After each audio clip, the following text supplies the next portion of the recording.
So both I first want to thank you, Huda, for putting this all together. And I'm very, very excited to be here with you. I feel like this is beginning, I think, the rest of my life, if you know what I mean. Every day is the beginning of the rest of your life, but in my case, it has a very particular meaning. So we're going to study the following issue regarding Chalitza, and there are many issues with regard to Chalitza, and perhaps they're to some extent interrelated. But the first issue we want to understand is whether or not Chalitza is a mitzvah. And the Achronim go to town on this. Because, you know, the who's list of Achronim on this question. Whether or not there's a mitzvah of Chalitza, or maybe it's not a mitzvah at all. I'll give you a background. For example, there's going to be a whole discussion about Gerushin, whether Gerushin is a mitzvah. Somebody say that it's a mitzvah to divorce a wife. Probably not, although it does seem to seem if kimotz ba'erev davar, under certain situations, you are obligated to divorce your wife. Those are sort of rare situations. Chalitza is rare, not only because the whole background to Chalitza and to Yibum is rare, but it's rare for another reason, because he should be doing Yibum. So when the Torah talks about the Yibum situation, area of Yibum, it's really focused on the mitzvah of Yibum. Chalitza is kind of a fallback position, right? Like fallback position. In the event that he doesn't fulfill the mitzvah of Yibum, which he should have, then he has to give Chalitza. Now, when I say he has to give Chalitza, does that mean that there's a mitzvah to give Chalitza? And the one who really spends a lot of time on this, in one of his tshuvas in Ebenezer, is the Chasam Sofer. Chasam Sofer lived, as you know, about 170 years ago, 150 years ago. And he vacillates back and forth about this question, but he comes to the conclusion that there is no mitzvah of Chalitza. And he has a tremendous nafkamina. He wants to know what happens if both the Yevama and the Yavam, he and she, decide, let's leave well enough alone, as is status quo. The status quo is called Zikas Yibum, and there's no need to go a step further. She's not interested neither in Yibum nor in Chalitza, and neither is he. So, like, we have a very amicable Zika, I would call it. They talk about amicable divorce. This is an amicable Zika, and let's leave well enough alone. Now, if we assume that Chalitza, says the Chasam Sofer, is a mitzvah, then they don't have the choice to forego this mitzvah. They're obligated to do so. If, on the other hand, Chalitza is not a mitzvah, the mitzvah excellent. We'll talk about that too. The Chasam Sofer doesn't use exactly that language, but you'll see it'll come up later on. When I mean later on, chronologically, historically, in the words of Rabbi Chanan Vassar. And anyone who knows a little bit, even a little bit about the Torah of Rabbi Chanan, in whether it's Kovetz Shiurim, Kovetz or whatever sefer, he's always writing about this concept of a kiyum mitzvah as opposed to a chiyuv mitzvah. But then, even if it's a kiyum mitzvah, and it's not a chiyuv mitzvah, you would still perhaps encourage a person to fulfill a kiyum mitzvah. Again, I hate to quote the tshuva of Moshe Feinstein that Eretz Yisrael is a kiyum, not a kiyum. But if you hold like Rav Moshe, and he himself changed his mind, at the end he decided it's not even a kiyum mitzvah. But if you go like the original tshuva of Moshe, that at least Eretz Yisrael is a kiyum mitzvah, then I think we would encourage a person to fulfill the mitzvah. The Chasam Sofer comes to the conclusion, and he seems to have a diuk in Tosfos, that as far as Chalitza is concerned, if he and she are both totally satisfied with the status quo, they don't need neither Yibum nor Chalitza. They don't want either of them. Let well enough alone, be alone, and let him live under the Zikas Yibum for the rest of it. Okay. So what we're going to do now, having given that introduction, the background of the Chasam Sofer, we're going to try to bring a number of riots that there is a mitzvah of Chalitza. And the first raya is from the Mishnah at the beginning of the 12th parak that opens up with the two words mitzvahs Chalitza. If you take the Mishnah literally, there's nothing to declare about. You begin to wonder why all the Achronim jump into the circle to wonder whether there's a mitzvah Chalitza when the Mishnah calls it mitzvahs Chalitza. That's questionable. Then we have another Gemara. It's actually a Mishnah in Bechoros. And I don't know how many of you may have the Marmakomas page. We'll solve a lot of the technical problems as we go along. And see how we can get access to a photocopy machine. The second Makor on your page is the Mishnah at the beginning of Bechoros. The Mishnah says at the beginning of Bechoros that mitzvahs yibum kodemes l'mitzvahs Chalitza. Now watch what goes on over here. The Mishnah is addressing the following question. The Yevamos, as you know, has two options. In effect, according to the literal translation of the Mishnah, he has two mitzvahs in front of him. And as you know, whenever there are two mitzvahs in front of you, your issue is called what? Anybody help me out here? Well, no, that's the answer to the issue. But what is the issue? The issue is called kedima. Kedima, right? For example, the original issue of kedima is Avraham Avinu when the Malachim come to see him. Which mitzvah gets kedima? He was involved in Kabbalah's Pnei Ashchina, but then there were Orchim, and that's Achmas Orchim. The Gemara goes back and forth, which mitzvah kodemes, to which mitzvah. And for example, there's a famous question that Taz about which comes first, Hatzolos and the Foshels of Talmud Torah, believe it or not. And the Taz comes to the conclusion that fundamentally Talmud Torah has kedima over even Hatzolos and the Foshels, that there are other technical reasons why he should drop his learning for the sake of saving Hatzolos. So the Mishnah establishes that in this conflict, this tug of war, if you will, between two mitzvahs, that's the mitzvah of Yibum and the mitzvah of Chalitza, mitzvahs Yibum kodemes l'mitzvahs Chalitza. So if he has a choice, all things being equal, what gets precedence? Yibum. However, we're going to see that later on in history, the Tanoim are going to change their minds. Anybody change some extra copy? Oh, Yaakov needs a copy. Oh, you got a copy? Oh, so he didn't have it. We have one extra copy. Okay. You're going to have to table to bring on the table. I should bring it on the table. Whatever you think. Baruch Hashem that we filled up the table. Okay. Of course, my friend Charles from the Zayas says we have to fill up the table here with food. Again, that'll have to wait until we settle. In any event, so that's the second raya that there's a mitzvah chalitza. Why? Because first of all, the opening Mishnah in the 12th paragraph is called the mitzvah chalitza, and the Mishnah at the beginning of the Chorah says that you have the choice. The Yevamos is faced with the decision of whether to give preference, priority to the mitzvah of Yibum for that of chalitza. So mitzvah Yibum kodemes mitzvah chalitza, but apparently it's a mitzvah.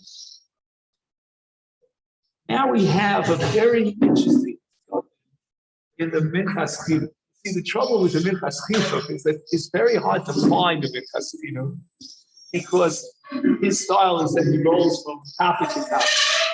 So in his discussion about the mitzvah of Yibum and its relationship with the Minchas Chinuch has a discussion in a broader context about Gerushin. And he comes to the conclusion that Gerushin is not a mitzvah per se, but rather it's a matir. In other words, it's a halachic change of status. So that's not a mitzvah, and we should always be sensitive to this distinction between two categories. It's a category of a mitzvah, and then there's a category called a matir, something that removes an issur. And in the light of the Minchas, we wonder, why is it that the Rambam counts not only mitzvahs in his Taryag, but also what? Material, or what we would call chalosis. So, in other words, the Rambam has in Taryag the mitzvah of Gerushin, the Rambam has in Taryag the mitzvah of Chalitza, and the Rambam has in Taryag the mitzvah of Kinyan, and Ataras Nedarim, and there are many, many other examples. So these are counted in the Taryag, to our great surprise. He doesn't call it a matir, but all the Achronim say that how can you talk about, Gerushin? How can you talk about, for example, the Rambam has Shechita as a mitzvah. So the Ravid and the Baliatosis also are they object. How can the Rambam count Shechita as a mitzvah? I mentioned before Moshe Feinstein. I don't know if Moshe Feinstein ever picked up a challah and shechted an animal. That doesn't mean he was missing a mitzvah. He wasn't mevatel a mitzvah because shechita is only obligatory in order to create a matir, but it's not a mitzvah per se. So that when we define a mitzvah, we have to be very careful and sensitive that our final proof is not going to come from the Rambam and Sefer mitzvahs. In fact, the Rasag with Tajigon doesn't have a mitzvah chalitza. He integrates the mitzvah chalitza and taryag together with yibum, like they're two sides of one coin. But the Rambam does count chalitza as a separate mitzvah taryag, and we might apparently conclude that the Rambam definitely classifies chalitza as a mitzvah, but that's impossible to conclude. I mean, there's no proof, and it's impossible to conclude from the Rambam because the Rambam counts so many different cases of material as a mitzvah. Right. So the Minchas Chinuch and the Chinuch seem to imply that there is a mitzvah of Chalitza, but the point that we're trying to emphasize here is that from the Rambam you can't prove. No proof from the Rambam. Yeah, you would have thought, we're having a discussion about whether Chalitza is a mitzvah. The first book that I should pick up is the Rambam Sefer Mitzvahs, but it's not so. Is that clear? That's a very important point because that's a fundamental distinction between a mitzvah and a matir. So it could very well be that chalitza is a matir, and I would have no doubt, in my mind at least, that the Chasam Sofer would advocate that chalitza is not a mitzvah at all, it's just a matir. If you need the matir, you're eating a piece of meat, you need the matir of shechita, you need to acquire ownership over a piece of land, so you need a kinyan, fine, go ahead. This is what the Torah requires. But there's no separate independent obligation of chalitza. If the Yavam and the Yevamos decide that they don't need a matir, she has no intention to get married at this point, then we can forego Constitutional. No, Kedusha, the Rambam says explicitly is a mitzvah. And then after me is going to be the following. Ceremonies don't count. Speak and drop louder. The ceremonial mitzvahs don't count it because they believe that the mitzvahs are good. That's a different. We'll need another hour for that. That relates to maybe to Chalitza, to Yibum. It's a Kedushin and Yibum. Both my notions. Correct. It's just a preliminary statement. Now, a few other very interesting proofs, and this I want to study with you because it's going to come up soon in the Yevamos. If anyone who's learning the Yevamos, Avkuf Gimel. You have now a shoe that was designated for the purpose of putting it on an idol. Okay, and that gives it the status of avodah zarah, and it's also b'ano. Can you use that sandal for chalitza? Now we have a different question about lechatchila, but we know that we'll get to that. But right now we want to know whether or not the chalitza is ksheira. And the Mishnah says chalitza ksheira. We know that a chalitza done that was implemented with the sandal shalvos kochavim is ksheira. And then she can marry anyone she wants once she gets that chalitza.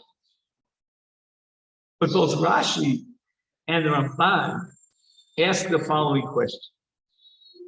Now, as you and I know, very rarely does Rashi ask a question. He usually just gives you the answer, then you have to put on your thinking cap and figure out what was bothering Rashi. And somebody wrote a book, What Bothered Rashi?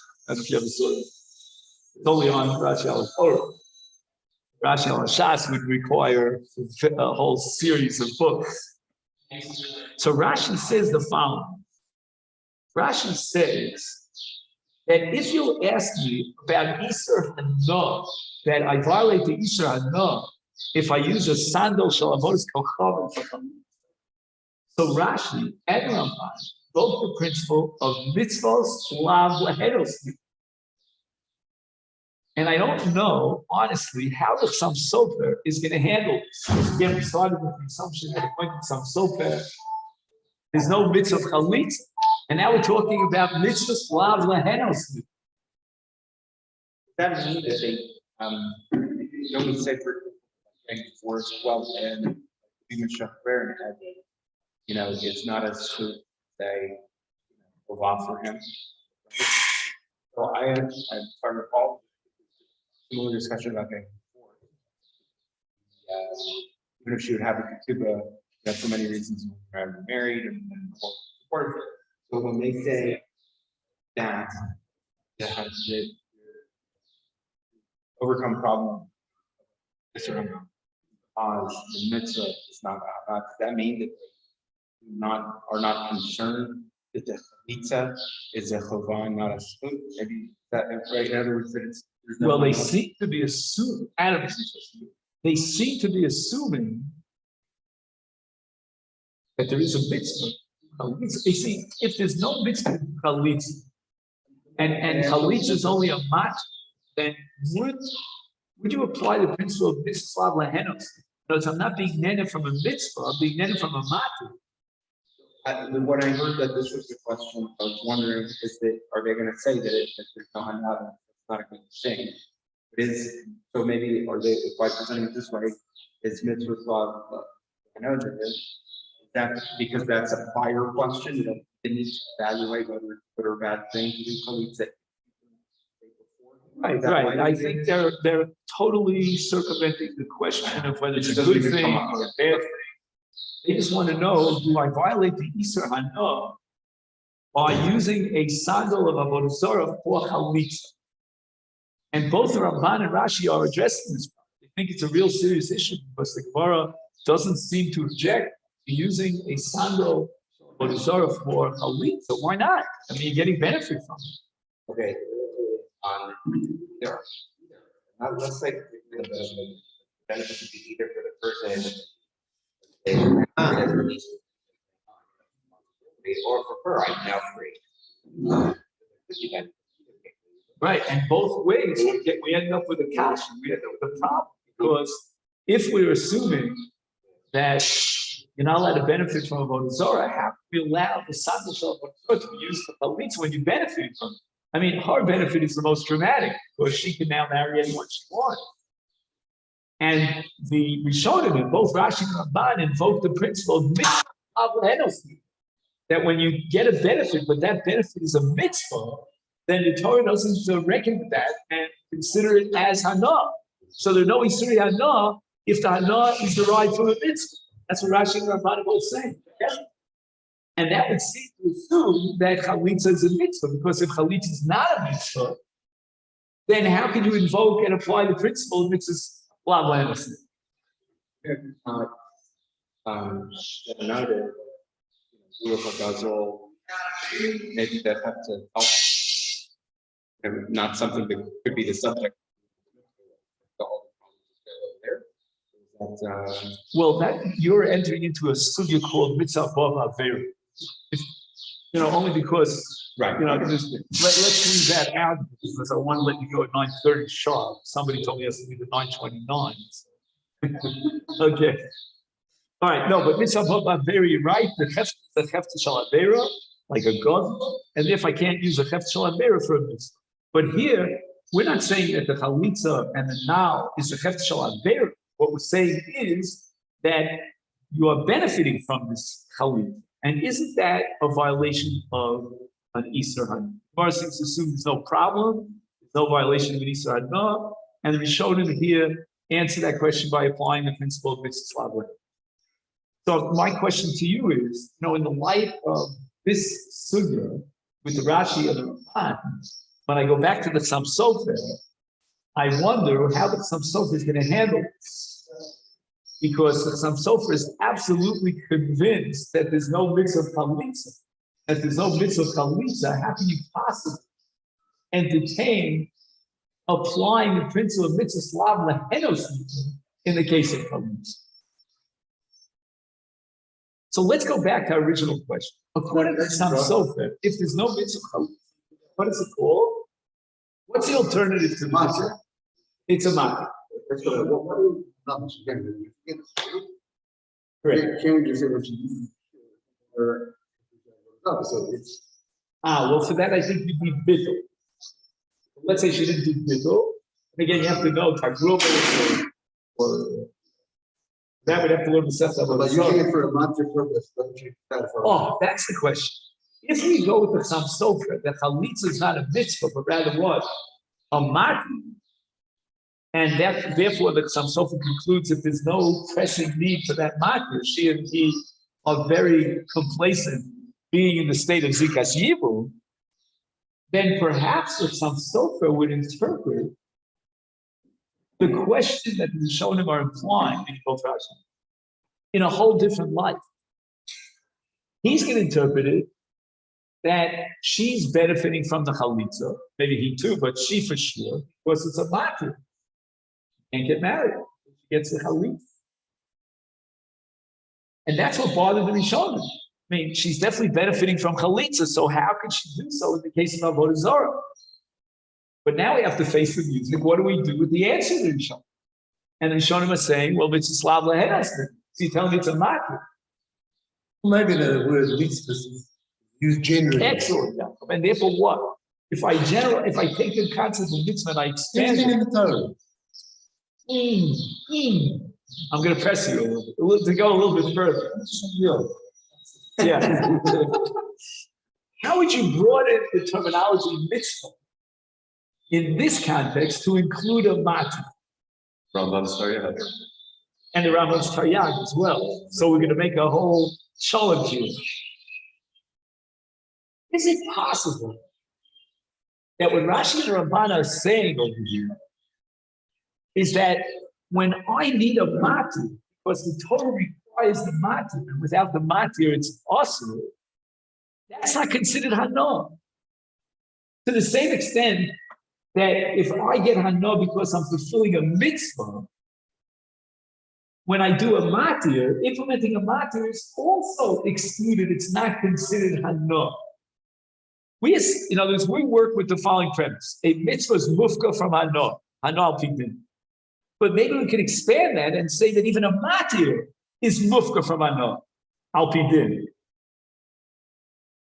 Which means the following, that hana means that I benefit from something. If I put down my eyeglasses on this table, then I'm benefiting from the table. The table is also pidin, avodah zarah, whenever you say I'm benefiting from it.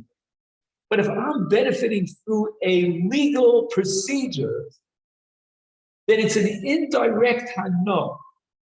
Does anybody see what I'm saying? There's something called a direct hana, then there's an indirect hana. Maybe say that it's not that you're getting the shoe, you're getting the output.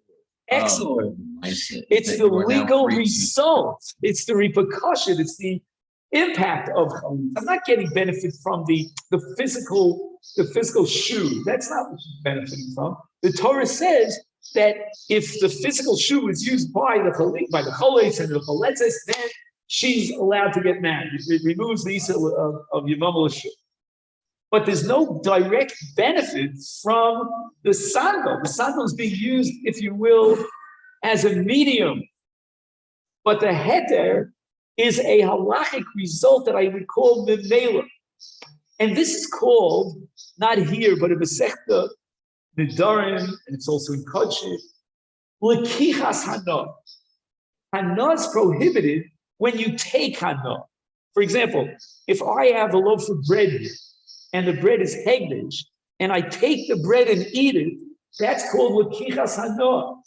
But if I take this now and I use it in order to create a matir, that's not considered lekichas hana. That's a hana deba mimela. I mean, these kinds of distinctions are so relevant to the Masechta Shabbos. About malachos. Sometimes I I actually take the malach, and sometimes I benefit from the malach. Would an nafkamina be if you use like Rabban Azara? Interesting. Excellent. Then question. I'm getting enough on the knife. Not from the So process. even if I would say that shechita is not a mitzvah, I would still apply mitzvah lens. Why? Because I'm not getting benefit from the knife. I'm getting benefit from the mata, the heter of achilas abbas as a result of shechita. So you could still eat the meat. That's really. I think there it's not. There we don't use it. Someone shafts with that we don't apply the principle. Make you get rid of. I mean, there is a Isser not there. And I think even according to some who say that shechita is a mitzvah, you take this point the exact opposite. You have to know why. Even if it's a mitzvah, there it's not. There it's not. There using the knife is doing the shechita. Right. But Here, why the not shoe apply is part of it.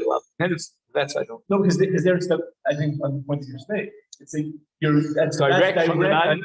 Even if it's a mitzvah, we wouldn't apply. It's more direct than the nal shel chalitza. Right. The nals is part of a ceremony. When the ceremony is over, a matir kicks in. The shechita are on two states. The knife creates the matir, not just part of the process. And it's also not the function of the Right. When you do the sitting is there any difference between part of the mitzvah, not the entire mitzvah? She's required to spit as And well. kriya, and so there are many different parts. But I would say that mitzvah lav should apply to every single part of the mitzvah. You know, if we had time to. Mhm. But both sides, I think that the most profound proof to this whole question is a Tosus in the Masechta Nida. So if you have to have the second page in the middle of the page. Now, what I did for you, I hope this is helpful. And maybe you'll, after the discussion that we have, you'll take home these pages if you get a chance to review them. Is I created not only a quote from Tosus, word for word, but I also offered a summary of Tosus. And the reason I do that is because we're not learning Masechta Nida.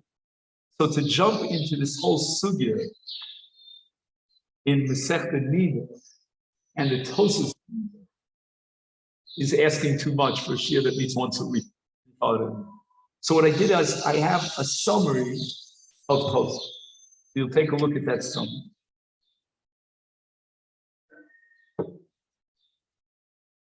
The issue here is a principle of Rabbi Zeir called Kol Aroi L'Bila Ein Bila Makeves.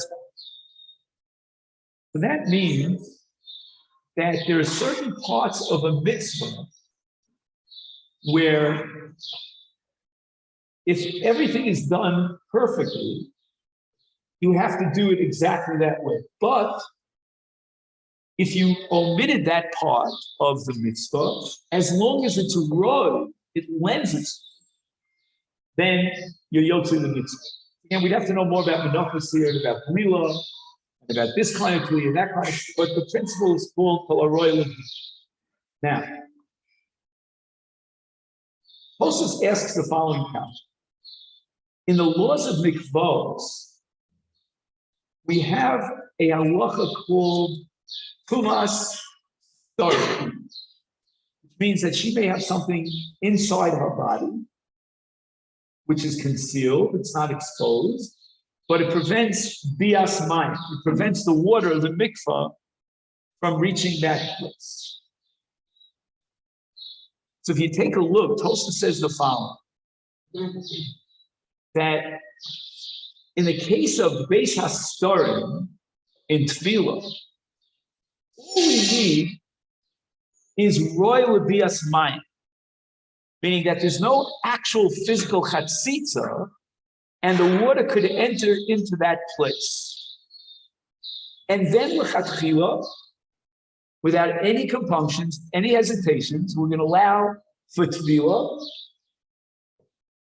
and that's going to apply the principle of kol aroi l'bila.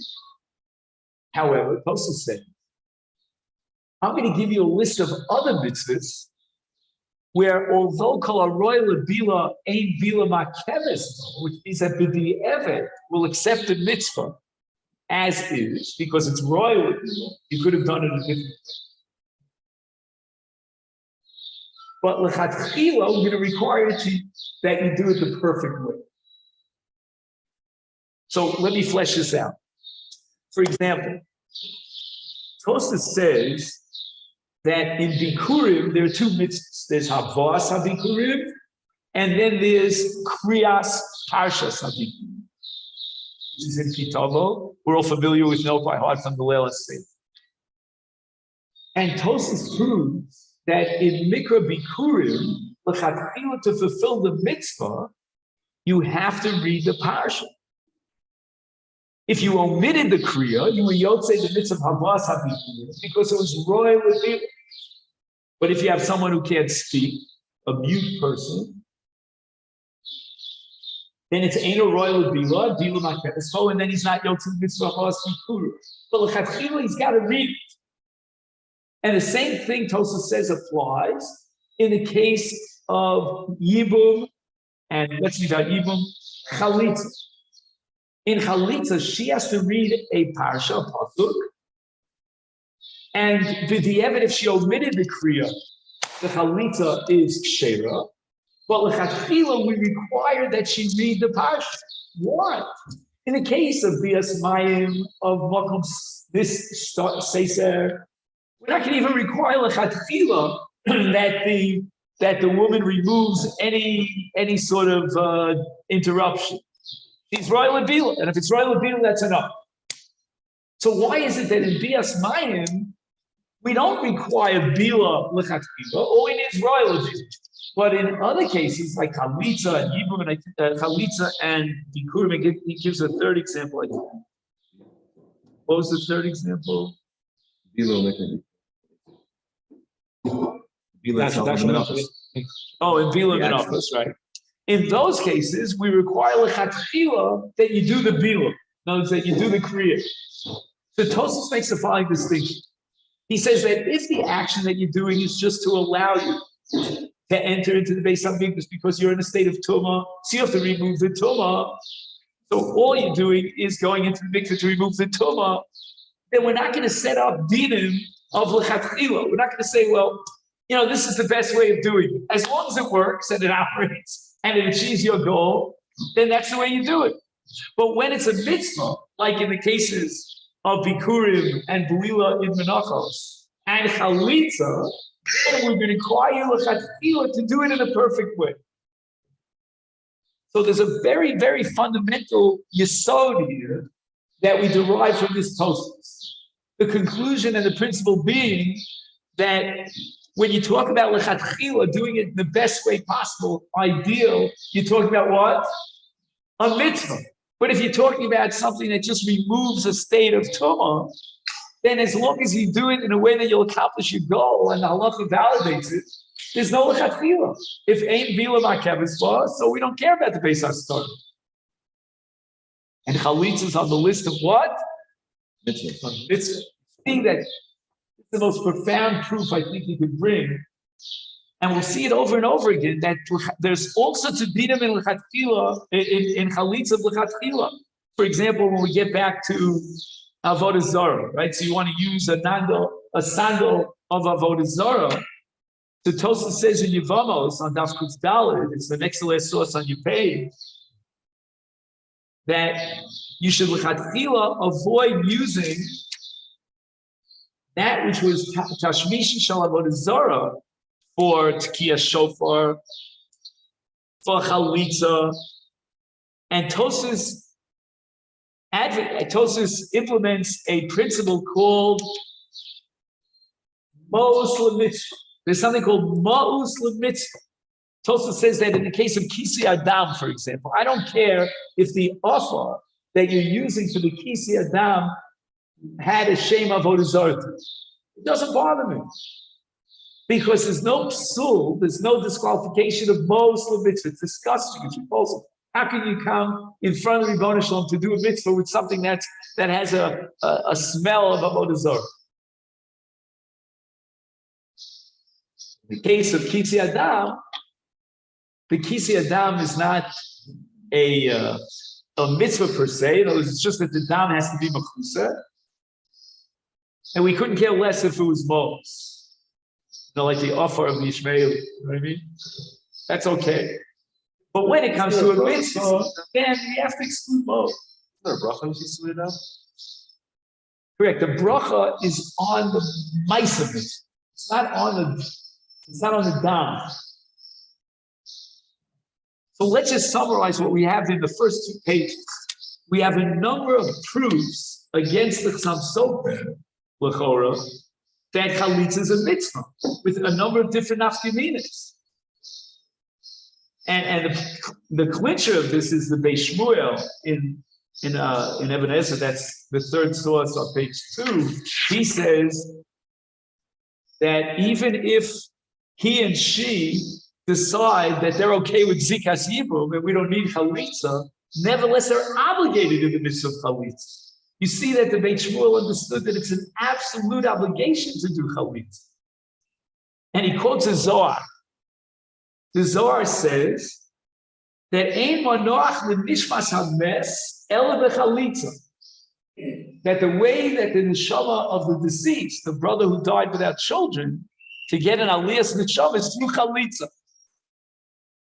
I mean, that requires a lot of study, but the bottom line is that the Beis Shmuel quotes a Zohar for a halachic conclusion that we should obligate the mitzvah of Chalitza under all circumstances, even if the Yavam and the Yevamos are very comfortable in the status quo, because it's a mitzvah. So we started with the Mishnah at the beginning of the 12th Perek, mitzvahs Chalitza. We went on to the Mishnah of Bechoros, mitzvahs Yibum Kodemes mitzvahs Chalitza. And then we spoke about the fact that Tosfos says that when it comes to Kol Haroy Lebila, we need a lechatchila if it's a mitzvah. And he has Chalitza requiring Kriya lechatchila.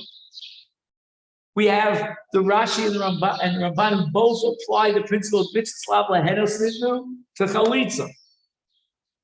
And the Beit Shmuel, as we said over and over again, it's an absolute requirement. The reason why Mos is a psul in Chalitza, l'chatchila at least, is because Tosfos says that Chalitza is a mitzvah. I mean, this is unbelievable. And the Cham Sofer is going to have to, in each case, I think, he's going to have to do some, treading water, as we might say, in order to explain what the word mitzvah means. And finally, what about a bracha? Do we recite a bracha? And that's on page 3.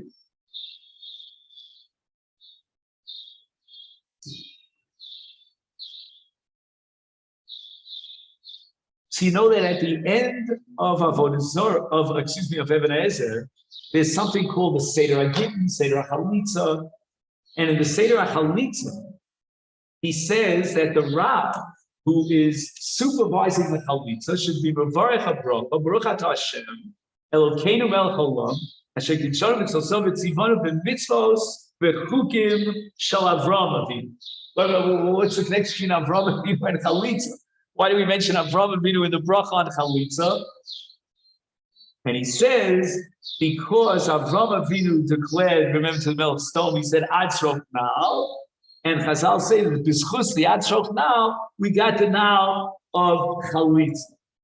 So if you're looking for a source for Chalitza early in the Torah, it's in Reishit Perek Tes Vav in the context of the Milchama with Sdom. Avram Avinu declares, Michut Yad Shroch Now, and that's the now of Chalitza. So therefore, in the bracha itself, we introduce Avram. I don't know if you've heard of Rabbi Avram Erlinger, one of the Rosh Yeshivas of Kol Torah in Yerushalayim, and he wrote a sefer called the Birchas Avram. Now, the Rambam counts Shechita, as we mentioned earlier, as one of the Taryag, and many Rishonim argue with the Rambam, and they say that Shechita is really an Isur, meaning you're not allowed to eat without Shechita. There's no positive mitzvah of Shechita. So the question now arises, why do we make a bracha on Shechita if there's no mitzvah of Shechita? And the Taz addresses this, and he comes to a very revolutionary conclusion that the bracha on Shmita is not a birchas ha-mitzvah, but rather what? A birchas shevach odoyim. And this is very problematic because Asher Kinshanu B'Tzosov Tzivanu Al Shmita, telling me that's a shevach odoyim. That's a classic nusach of a birchas ha-mitzvah. We have another example of a mitzvah, and the bracha seems to indicate that it's not a birchas hashevach odoyim, and that's the bracha of birchas eris. Right? Asher Kinshanu B'Tzosov Tzivanu Al Arroyos V'Tilanu Sedesuzlanu Aidei Chuppah B'Kedushin Bruchat Hashem Mekadesh Yisrael Aidei Chuppah B'Kedushin. That's not a classic birchas ha-mitzvah, and yet the Rambam says that Kiddushin is a mitzvah, although Jeremy's right, there are other Rishonim who disagree, and they hold the mitzvah is only period of review. But according to the Rambam, we're going to have to assume that there's a birchas ha-mitzvah that's formulated in a nusach of a birchas shevach odoyim. We're thanking Hashem that He sanctified us with chuppah v'kiddushin. But that's a birchas ha-mitzvah. Perhaps we could say that it functions in two capacities. Now, there are two dimensions to the bracha on Kiddushin. Number one, we thank Hashem for endowing us with Kiddushin Yisrael. Number two, we thank Hashem for the mitzvah of Kiddushin, Ki Yikat Yishisha. Now, if that be the case, the Rambam, in the case of a bracha on Chalitza, and again, I'm inclined to think that the Rambam maintains that there is a mitzvah of Chalitza. He counts it in Taryah, and we had all the rayos that we brought. And therefore, the bracha on Chalitza would be a classic birchas ha-mitzvah. But as we pointed out before, you got a little bit of a problem. Because look at the nusach ha-bracha. It doesn't say Asher Kinshanu Tzivanu Al Chalitza. It says the mitzvahs for chukim shel Avraham Avinu. You know, we're thanking Hashem for the chukim of Avraham Avinu. What does that sound like? What kind of bracha is that? That sounds like a shevach odoyim to me. You know, why not just say Baruch Atah Hashem, etc., ala chalitza, or lachlo? It depends whether you have a lamed or an al. But one thing is clear, that this is not a classic birchas ha-mitzvah. This is a birchas hashevach odoyim. But again, we already have a precedent that a birchas ha-mitzvah could, excuse me, could be formulated as a birchas hashevach. Okay. Another bracha that it Not 2 minutes, no. Al and live, those are the two schools. I don't know if a bit, except in the case of Chalitza. I want to point out a Ramban in Masechta Yevamos that I think bears, really sheds a light here on this whole discussion. There's a sugya in Masechta Bava Kama that deals with the following question.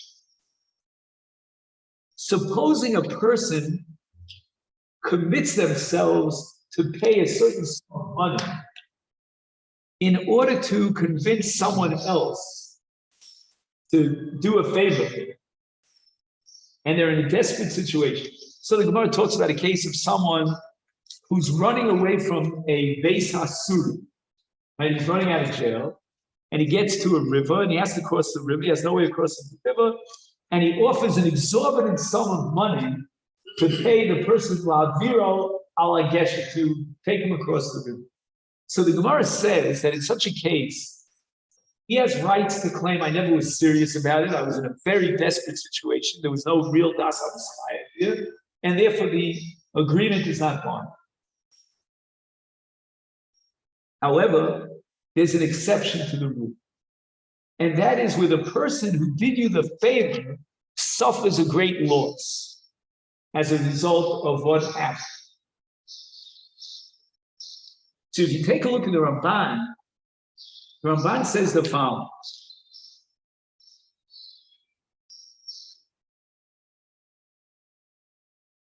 A man says to a woman at the time of Chalitza, I want you to pay me 200 zuz. That's an awful sum of money. And the Gemara says that in such a case, the Chalitza is kshera, even though she doesn't have to pay the 200 zuz.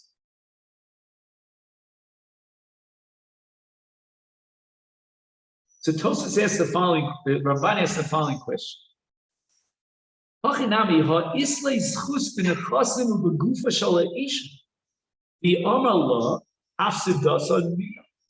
She gets a benefit from the Chalitza, he's doing her a great favor, but on the other hand, he suffers a loss.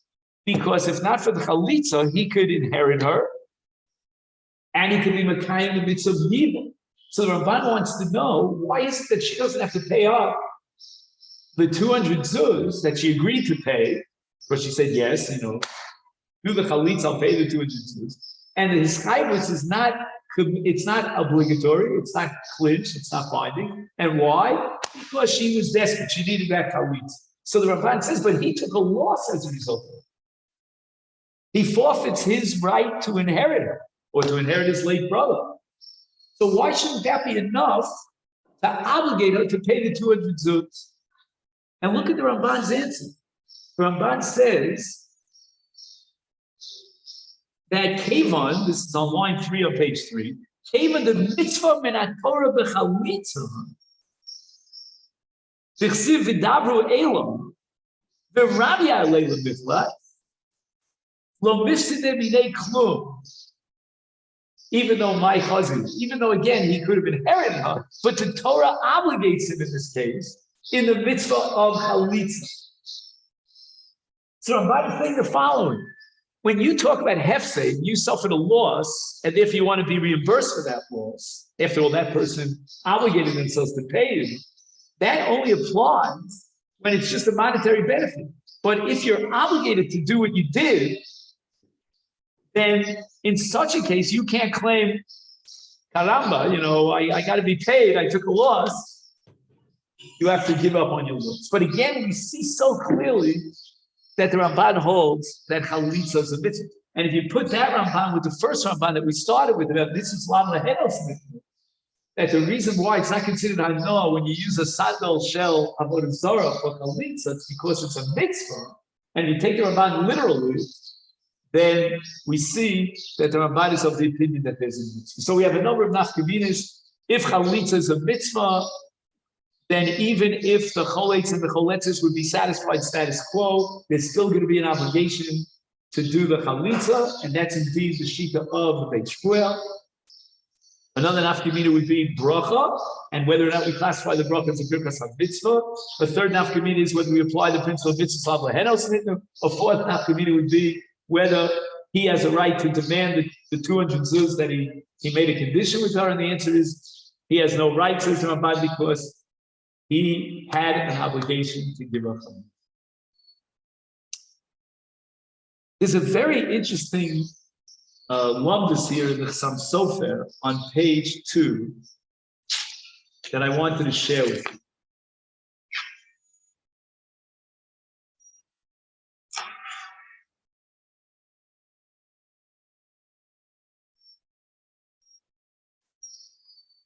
The Chassam Sofer is also well aware of the Zohar that the Beit Shmuel quoted, that there's a menuchas hanefesh for the deceased with chalitza, therefore it's a mitzvah. So in the third Maromakom on your page 2, you'll see, if you move your eye across the line, I am the Chassam Sofer shown. That's the Chassam Sofer that we started. Sha'af l'divrei hazohar eina mitzvah chiyuvus. Now wait a second. I can't understand what he means. Eina mitzvah chiyuvus. The Zohar says that this is necessary for the neshama of the deceased brother. How can you say it's not a mitzvah chiyuvus? Elo shemitzad gemilus chasadim im nishmas hames yesh lehem lachlo, but the ain't kofen also. This is fascinating. The Ramban wants to know the following. According to the Zohar, how would you classify chalitza as a mitzvah? Under which mitzvah should you subsume chalitza? It's for the benefit of the niftar. So you and I would have said that that's called mitzvah chalitza. And that's certainly how the Beit Shmuel understood it. Therefore, the Beit Shmuel says that even if he and she are not interested in getting married, etc., we'll force them and compel them with kofen ala mitzvahs. But according to some Sofer, you can't apply kofen ala mitzvahs because chalitza is not a mitzvah.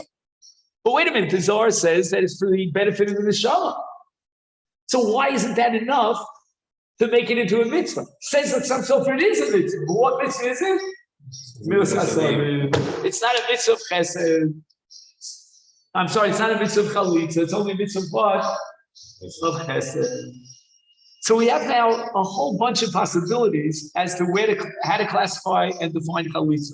One possibility is that it's just a matir, and you're not obligated to implement the matir if you don't need to. In fact, the Cham Sofer has a very interesting case of a woman who, even after she gets chalitza, she cannot possibly marry anyone else. Anybody know what that is?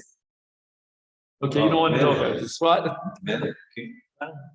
No. Oh, yeah, that's good. Yeah, wife and kid. Yeah, but then she can marry another kid. Right. But it's called a katlanit, a katlanis. Okay, we don't want to know about those kind of women, but nobody's allowed to marry a katlanis. So the Cham Sofer says that if the Yevama is a katlanis, then no requirement of chalitza whatsoever. But again, the Cham Sofer would advocate that chalitza is completely stripped and void of any element of mitzvah. It's purely a matir. It might be a chesed according to the Zohar for the niftar, but it's not a mitzvah of chalitza.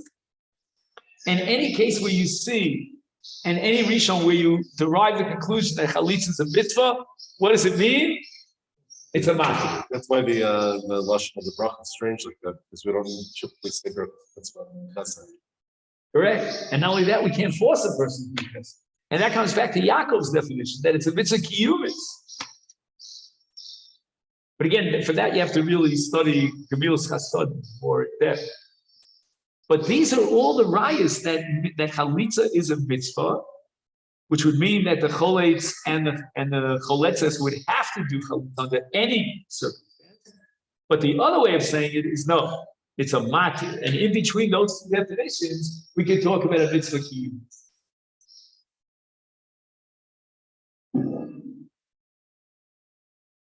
Rebbe Chanan, which is the last source on page 3, has a stira from a Tosas and Chub. We've seen over and over again that Tosas applies the principle of mitzvah to chalitza, which is lehenos nitnu, and Tosas says therefore lechatchila you have to do the royal bila, you need the kriya lechatchila because it's a mitzvah, and therefore avodah zarah should be excluded because it's most mitzvah. Over and over again, Tosas maintains consistently that chalitza is a mitzvah.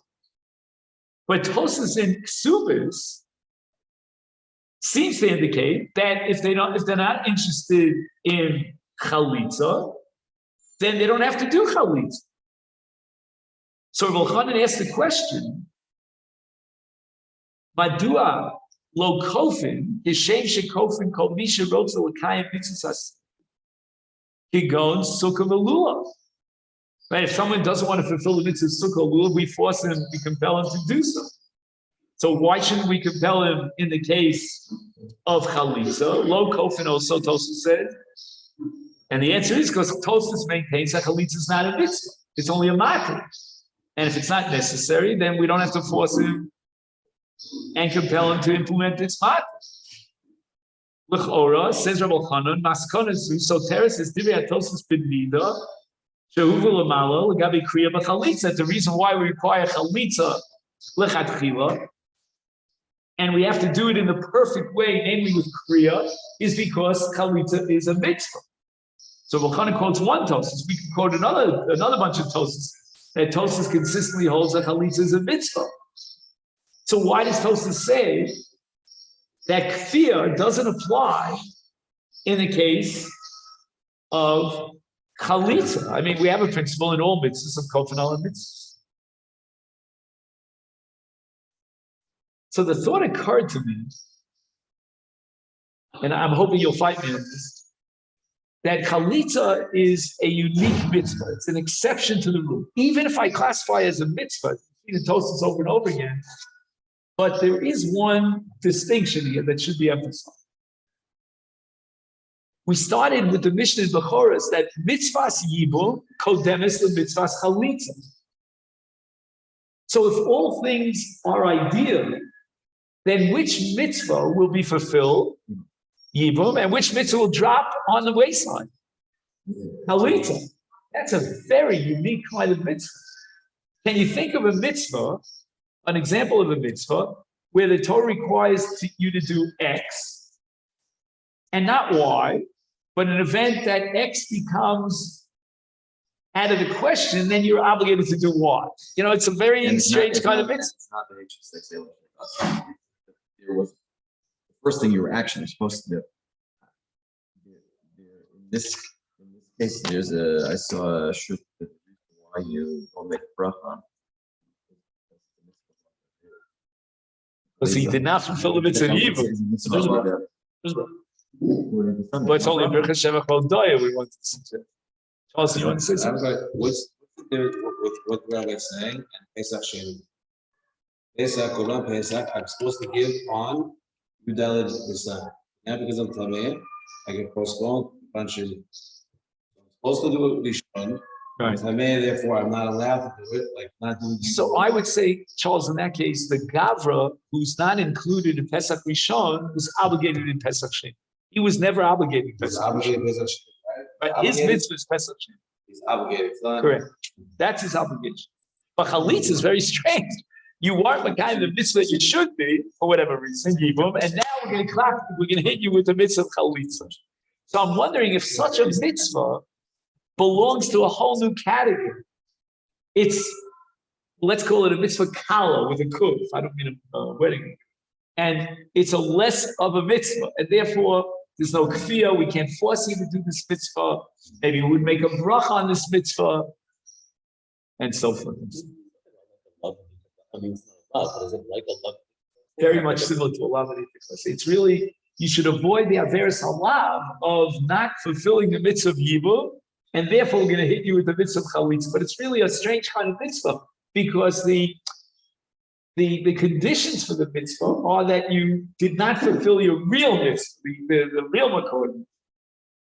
But then I was thinking to myself, it's, let's say tzitzis or makeh or mezuzah. I mean, these are mitzvahs where there's a condition in the mitzvah. Does that, and there we're going to apply the principle of kofanal and mitzvahs. Is that a stira to what I'm saying? Anybody want to defend me? So Once you put yourself in the situation, exactly. So you could have a conditional mitzvah. And if the conditions are never met, I'm never obligated to mitzvah. But once the conditions are met, I have a house with a slanted roof, or I have a house that has shi'arim and I need mezuzah, or I have a beggar that I'm wearing that's solid katzos, then I'm obligated to mitzvah. That's an absolute. On both sides, we have 2 minutes. So in 2 minutes, I want to say something. Last week, we read a Haftorah, which is very strange, from Zechariah Hanavi. And Zechariah Hanavi is shown an image of the menorah. That's why we read it as the Haftorah, both on Hanukkah and also on Shabbos. And the Malach who's showing this vision to Zechariah constantly, over and over again, asks him, what did you see? And again, he says, Lo yadati, I don't know what I'm looking at. And that ends with Lo b'koach, Lo b'chayil, ki im beruchi omar Hashem tzvah. What bothered the mind of Zechariah is that he knew that this was a nevuah to foretell Bayesheni. Bayesheni, not like Bayesheni. Bayesheni, the Gemara says in Yuma, was lacking so many things. There was no Shashos Hashkina, and there was no Eish Min HaShamayim, and so forth and so on. So Zechariah said, showing me the most beautiful, splendorous menorah. We had time to go through the psukim describing it. This is not Bayesheni. I don't know what we're talking about. But the answer is, don't judge something by physicality. If we would look just at physicality, what are we doing here in Reishit Degancha, in Medinat Yisrael, being surrounded by how many millions and billions of Arabs? I don't know where's count. The whole entity is all Baruch. And I think this is a great message for all of us, for both God and each individual on a personal level. Don't judge by the difficulties and the challenges and reduce it just to physicality and material challenges. There's something called Baruch. And he wrote on it his will that with that strong ruach, we'll see the rebuilding of Bayis Shlishi. Hearing him, thank everyone for joining me today. And if you could let me know, moving forward, what times would work for you, what kind of shield would work, I'm just a trial and error. Thank you.